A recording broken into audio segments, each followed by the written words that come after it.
What is going on, everyone? It is Alex, and today I have another Call of Duty gameplay for you guys.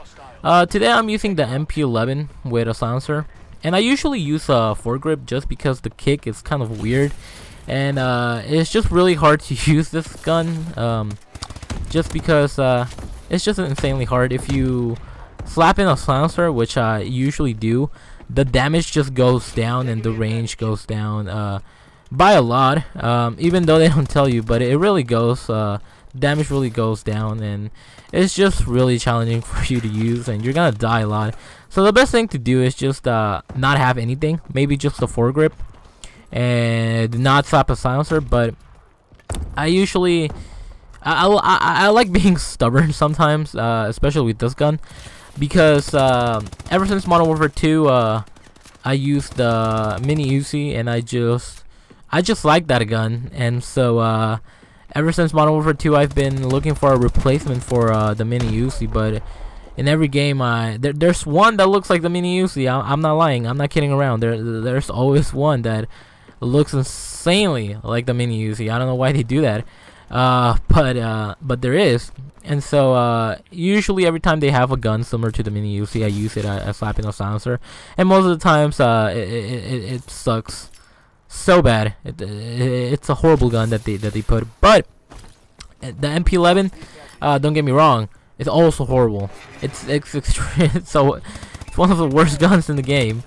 You really need to know how to use this gun, and fortunately I learned how to use it, so that's why I'm using a silencer. Like I said, I usually use a foregrip and a silencer, but I'm running a lot of things on the side, and I believe I'm also running a shotgun in the bag, because I want to make it. I want to have that feeling of Modern Warfare 2 back, where you had like a shotgun in the back, or like a submachine gun, or like a mini submachine gun, whatever it's called. So yeah, this is kind of like my retro class, and so that's why I'm running the silencer, and that's actually good. I actually get a lot of kills for this gameplay. Hopefully the commentary for this gameplay will be just as good as the gameplay, because I mean, I really like this gameplay. Honestly, when I got it, I'm like, yes, this is definitely going on YouTube, just because I mean, it's a challenge using this gun, and once you get the kills, or once you get so many kills with this gun, you're so happy. Like I think I get a lot of guys, I kill a lot of guys from the back, and even from the front, even though this is the thing with this gun. Usually when you have a silencer for this gun, you really want to be sneaky. That said, it's not impossible to kill someone who's in front of you. You can still get them. It's just gonna be a little bit harder, just because the damage and the range just go down by a lot, and you're gonna be frustrated, you're gonna cry, you're gonna hit something, you might even gonna break your controller, because this gun just sucks so much. But this gun is great. I mean, if you really know how to use it, good for you. If you don't know how to use this gun, use it, slap a silencer. If you wanna use the retro like a mini Uzi or something, and just learn how to use it. To be honest, I would definitely go with a silencer, just because that way it was gonna be more challenging, and once you take out that silencer, you're just gonna do so much damage. It's kind of like when you see those professional baseball players.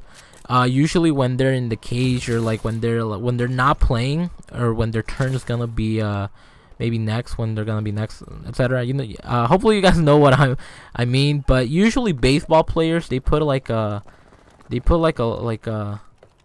thing on the bat, and so and so when they go, the bat looks or seems a little bit lighter. But the reason why they see it a little bit lighter is because, you know, they had so much weight on the bat that once they grab it, it's kind of lightweight, but it's really not. So that's the same or sort of analogy that I'm doing with this gun.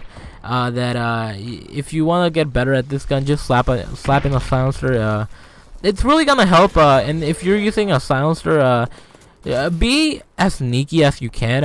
If you want, put the perk that makes you invisible for UAV. Although I honestly think they shouldn't really be putting that on Call of Duty, because it just gets irritated. I feel honestly, I feel that perk, because it has changed over time.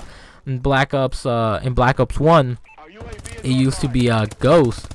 In Modern Warfare 2, it used to be Cold-Blooded. And I kind of liked how in Modern Warfare 2 it worked, because what happened in Modern Warfare 2 was that usually everybody used stopping power, so people really didn't use the second perk, because everybody just, it was a no-brainer that you had to put stopping power for your second perk, or else you're not gonna do good in Call of Duty multiplayer. And if you wanted to be invisible, you know, towards UAV, there was the perk for that, and you could put that perk, but you're also trading, you know, the damage for your gun. So I felt that was a pretty cool thing that they had in Modern Warfare 2. Again, that being said, stopping power wasn't the best perk, because that was the only perk people used, and it didn't make it diverse. So I would honestly like for in Call of Duty Black Ops 3 for them to take that perk, because it's just a little bit annoying. I get the silencer, you know, if you go to combat, it's kind of a good idea to be sneaky, just because, you know, if the enemy sees you, you're gonna die. So it's just better. I really honestly, when I play Call of Duty, I like going for a sneaky approach. I like rushing.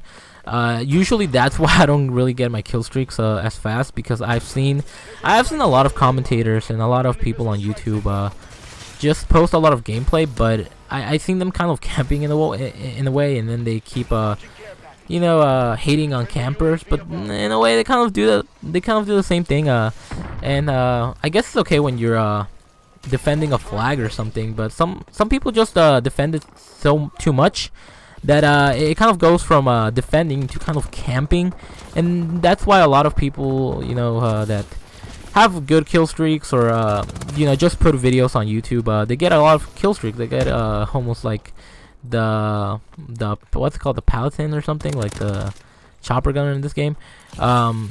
So they get that because, you know, they're just in one spot waiting for other people, and they're just picking them off. And I do agree that it's a smart way. That's a smart thing to do, you know, when you're playing a multiplayer. But sometimes it gets annoying, and you know, for me, just personally, it's just a personal thing. Maybe you guys like defending. Maybe you guys like rushing. Maybe you guys like camping. No, I don't know. But yeah, it's I mean, it's really up to everybody to like, you know, whatever they like to do. Personally, I'm not a huge fan of camping. Like I said, I really hate campers, just because you know, you're especially because I'm rushing. I usually rush. Every time the game starts, I run towards the enemy spawn point and try to pick them off. And I kind of hate people that are just camping, you know, waiting for people to come. Like this guy. There we go. Yep, that guy was just waiting for people to cross by and to kill the people that come by. And I don't really like that. And I feel that's the thing about team deathmatch that I hate. Recently, I've been playing a lot of team deathmatch. I haven't been playing a lot of objective games, mostly because most of the games that I play objective based, a lot of my teams, the teams that I get kind of suck. They don't really go for the objective, so they're just going for the kills, and it's kind of annoying. So I've been playing team deathmatch, and what I've seen from team deathmatch, that there's a few campers. There's a lot of campers, and people should really stop doing that. Anyways, guys, thanks for watching. See you guys in the other video, and again, thanks for watching. See you guys later. Bye.